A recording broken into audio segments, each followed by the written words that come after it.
We've talked a lot about Atlantis and the evidence of ancient cultures on this channel. You might be familiar with our Anunnaki movie or the classic Spirit Science Human History movie. But in recent years, we have found one of the most profound series on our mysterious history to be none other than Gaia's own Ancient Civilizations. They've produced a comprehensive series exploring the mystic origins of humanity, with each episode diving thoroughly into the mysterious connections between different cultures, ancient sites, and finding out the truth about who we are and where we really come from. Today, I'm excited to share with you a special clip from the Ancient Civilizations series about the 7 symbols of Atlantis. But before I do, there's something even more exciting you should know. In just a few weeks, this coming August 17th and 18th, Gaia is going to be hosting the 2024 Ancient Civilizations Conference. This is a landmark event at the Gaia Sphere that you can attend both online and in person, celebrating the new season launch of Ancient Civilizations.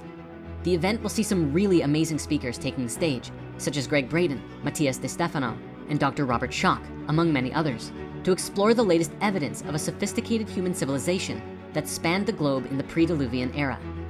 I am happy to share that I will also be attending this event, though not speaking on stage, and I'd like to invite you to come as well.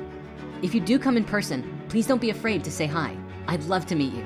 But if you're unable to attend physically, you can also attend digitally. You'll find links in the description to sign up and attend. But now, without further ado, please enjoy this exclusive clip from Ancient Civilizations, the 7 Symbols of Atlantis. Just outside the quaint town of Puente Viejo, Spain, is a cave system known as Monte Castillo.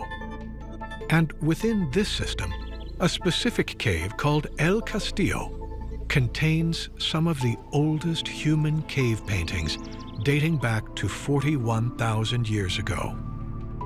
For centuries, the focus of paleoanthropology has been the representational art that our ancestors left behind in caves. Eye-catching drawings of deer, horse, bison, and human figures.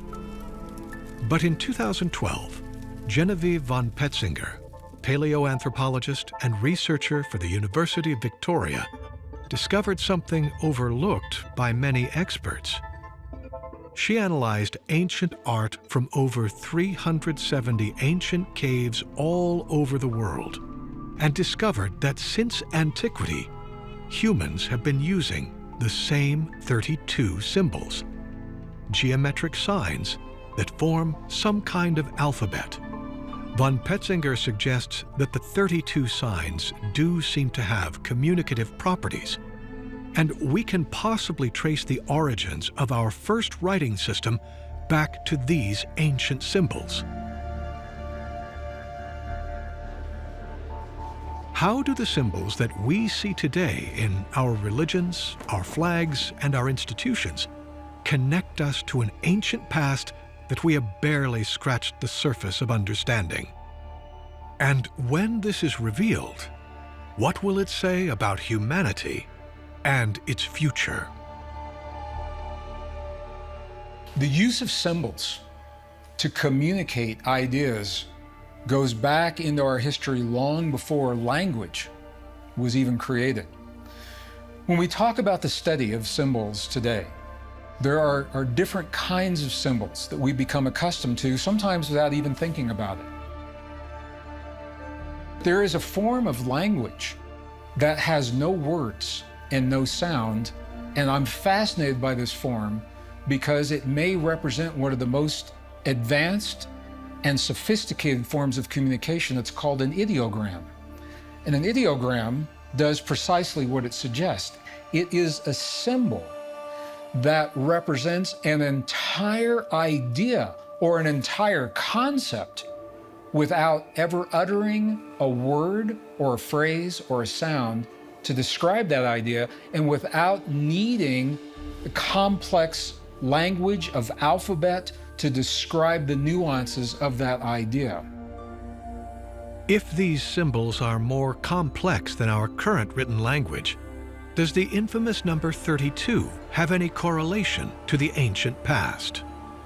The significance of the number 32 in the Western occult tradition is highly significant, and it has to do with the so-called tree of life on the Kabbalah. So on the Tree of Life on the Kabbalah, there are 10 what are called sephira, or spheres. Each one of these spheres is supposed to depict a different aspect of being. They also seem to depict other dimensions. And there are 22 paths that lead from Sephira to Sephira.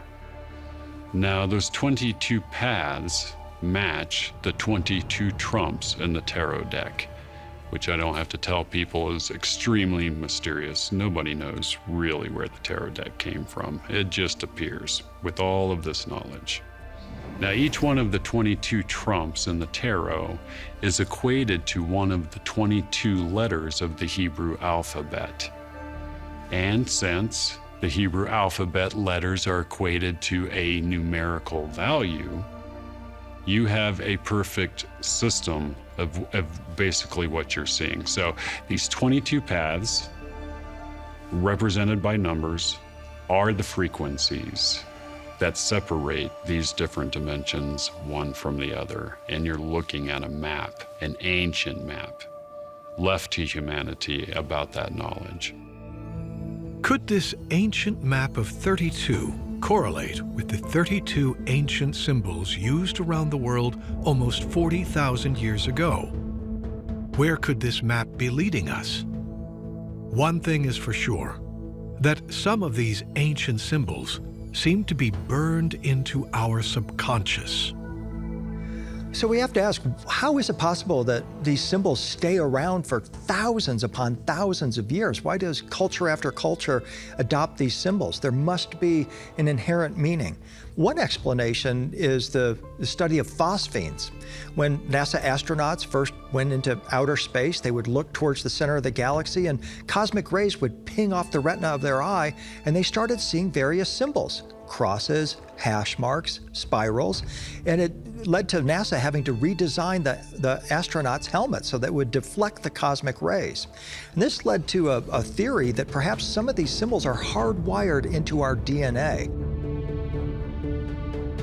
Whether this be the cross on a Christian church or the crescent upon an Islamic mosque, all of these symbols are there to instill a certain emotional reaction, one that will trigger deep within us a connection with the sacred, with the divine, with the otherworldly.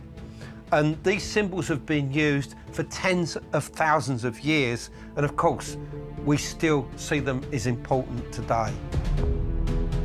If we take these ancient 32 symbols and we look through antiquity, we can see how they have been formed into much more concrete images. But these concrete images began to hold a certain frequency and meaning throughout time, meanings we still hold today. Experts suggest there are 7 main ones: the Vesica Piscis, the Star of David, the Ankh, the Cross, the Chicana, the Swastika, and the Crescent Moon. If we go back into antiquity, how has the meaning of these symbols changed? And most importantly, how do all of these symbols bring us back to an ancient civilization known as Atlantis? We first start with the star and crescent.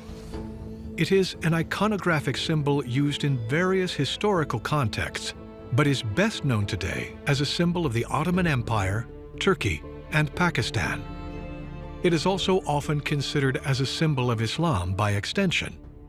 The crescent symbol is not simply a sign of the moon, but it is the symbol of the cycle of life itself that was defined from very earliest times by the periodicity of the moon, the different phases that it would take, and its effect not only upon the tides and water, but also upon the human bodily cycle, particularly that within the female cycle. In Latin, the Vesica Piscis simply means bladder of the fish.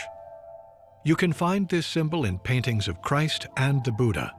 and it can also be found in sacred geometry and Roman depictions. If you take it at its basic level, the understanding that the universe starts with the creative force, which is symbolized by the circle. And that circle is all-knowing, it's all representative, okay? Everything exists in that circle, and paradoxically, it doesn't exist outside it. Well, how does the energy in that circle know what's outside it? Well, it begins to separate. And once it separates, it goes from its divine nature into its divine opposites. So there's a tension of opposites that takes place because both circumferences are placed on the center of each circle. The Star of David, a hexagram shape, is mostly associated with the Jewish community and to the first King David. The Star of David has much older origins, dating back to the beginning of this phase of humanity in Egypt, 10,000 BC. It was created in likeness of the pyramids, but also represents what so much of Egyptian mythology talks about, which is duality. The Star of David was adapted by Moses and Abraham because they understood what the pyramids were actually used for. In the pagan religion, it was also used as a transport symbol. It was really a symbol to free the people. The swastika symbol can be found in some Asian temples and in Tibet as a symbol of prosperity. But to most people in the West, it refers to the evil connected with the Nazi regime during the Second World War. But its origin seems to go back even further, and its meaning represents an ancient power that can manifest in its center. The origin of the swastika is dated to 12,000 years ago in the Ukraine. We have found an ivory figurine with the swastika etched on it. It then gets transferred into the Nordic realm. It's used throughout ancient Europe. And then it moves into Asia, where it becomes a symbol adopted by the Hindus and the Buddhists. Almost everywhere the swastika appears, it's a symbol of life, of luck, and prosperity.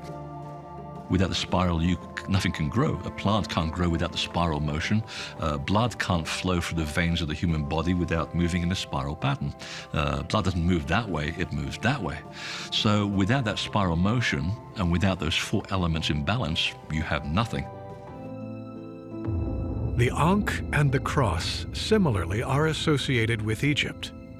The Ankh is one of the most recognizable symbols from ancient Egypt, known as the Key of Life or the Cross of Life. Its association with the afterlife made it a popular, potent symbol for the Coptic Christians of Egypt. Really, if you go into deep, deep antiquity, you discover that the Ankh predates Egypt, predates the land of Chem. It's antediluvial. So when you look at the information from the ancient Sumerian cuneiform tablets, and you discover that Enki and Enlil had access to something called a Duran key, which was also something called a bond heaven-earth, where they would walk from Earth into their home planet and back again. Only the elite of the elite had access to this. And in order to activate these stargates, you had to have a Jed pillar Ankh in your hand. So the Ankh itself would have this Jed inside of it, and this Jed looks similar to a Tesla coil, ironically. And then you had the Ankh itself. Now, this Ankh was technology along with this Jed, and it was oscillator, and it would oscillate at the frequency of the atomic structure of the owner of the Ankh. And if you didn't match the right frequency, you couldn't walk through the Stargate. Not far from the source of the Ankh derived another symbol. As far back as I can work out, the cross really happens in Egypt. So the cross literally represents the materialization of the invisible into the physical plane. This eventually gets added to the mysteries teachings, and it becomes part of the initiation concepts.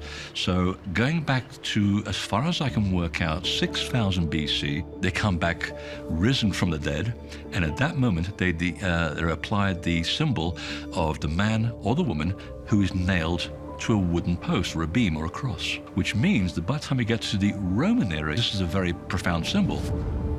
There is one more symbol that looks like a cross, but it is called the Chicana. On the other side of the world, mostly in South America, A cross made out of cubes graces the presence of even the Nazca area. But this symbol also suggests a passage through to another world. The Chicana is the equal-armed cross of the Peruvian Andes. Many different cultures use this. And in the center of it, it has a hole. And this hole was said by the Incas and various other cultures to allow the divine influence to come through the center of the cross into the physical world and into human beings. The Chicana cross is one of the most important symbols to the Incas. It's a simple three-step cross that actually encodes their view on life. One of the steps represents the stellar realm, the celestial realm, and the celestial bodies. The second step represents Earth life and all that we experience on Earth. And the third step represents the afterlife and the underworld. Everything that you just saw is actually only the first half of this episode, and the second half is even more wild. Matias De Stefano explains how all of these 7 symbols are actually derived from a special device, one which contains each symbol inside of it. One would have to understand the spirituality within in order to use the device, but upon doing so, you would unlock certain abilities that would essentially allow you to create new realities. They go a lot more into detail on what that means in the episode itself, and the show really does get even more interesting from there. If you wanna watch more, as well as stream the Gaia-Sphere Ancient Civilizations Conference, please use the link in the description to sign up. Who can imagine what this world will look like when we globally recognize these ancient origins? Humanity is taking the blindfold off, and the mystery of who we are is coming to light. There's some big things coming our way, and NASA is very aware of them. It's important for us to understand the ancient past. They're the key to unlocking consciousness. You guys ready? People can think of solar flares, huge lightning bolts, melted glaciers, volcanic activity. We are reliving the very same issues and changes that they were faced with 12,000 years ago. We call it a timeline. This is just a way of organizing data. It's not the reality. The gods have returned.